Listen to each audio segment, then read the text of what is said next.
Medical కాలేజ్ను వెంటనే పూర్తి చేసేలా ముఖ్యమంత్రి దృష్టికి తీసుకెళ్లాల్సిన బాధ్యత జర్నలిస్టులు అందరిదని వైఎస్ఆర్ కాంగ్రెస్ పార్టీ నాయకుడు కాసు మహేష్ రెడ్డి అన్నారు. పల్నాడు జిల్లా గ్రామాల్లోని ప్రజలు మెరుగైన వైద్య సేవల కోసం 100 కిలోమీటర్లు ప్రయాణించాల్సిన పరిస్థితి ఏర్పడిందని అన్నారు. బ్రాహ్మణపల్లిలో మెడికల్ కాలేజీ పూర్తి చేస్తే పల్నాడు జిల్లా ప్రజలకు మెరుగైన వైద్య సేవలు అందుబాటులోకి వస్తాయని వెల్లడించారు.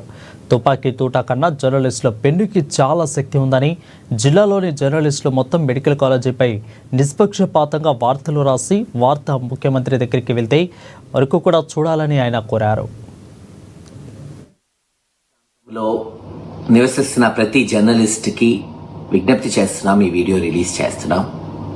మీరందరూ కూడా నిజాన్ని నిర్భయంగా తెలియచేయాలి, ప్రజల అవసరాలను ఎలుగెత్తి చాటి చెప్పాలి అని ఈ వృత్తిని ఎంచుకున్నారు. చాలామంది చిన్నప్పుడు వింటున్నా కలం పోటు గన్ను బుల్లెట్ కన్నా గొప్పది అని.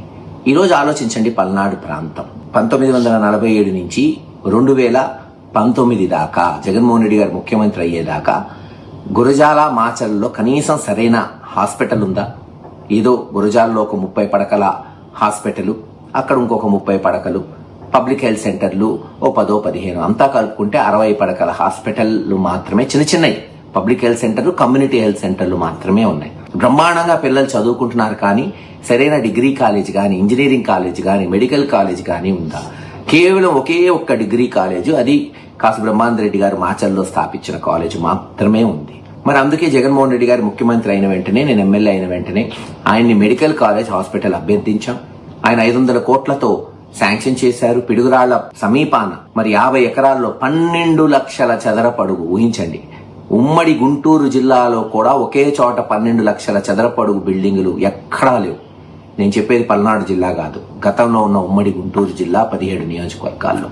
మరి 12 లక్షల చదరపడుగులతో 500-600 పడకల హాస్పిటల్, దాదాపు 500-600 మంది పిల్లలు చదువుకునేటట్టు, మెడికల్ విద్యని అభ్యసించేటట్టు నర్సింగ్ కాలేజ్ కూడా తీసుకొచ్చాం. అనేక మందికి మరి విద్యా వైద్య సదుపాయాలు అందించవచ్చు.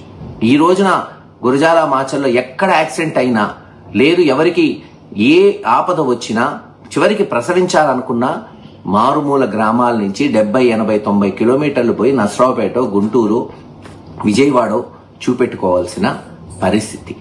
అందుకే ఈ హాస్పిటల్ని వెంటనే అందుబాటులో తేవాలని మేము డిమాండ్ చేశాం. 2024 జూన్ కల్లా హాస్పిటల్ 90% పూర్తయింది. పరికరాలు కూడా ఆ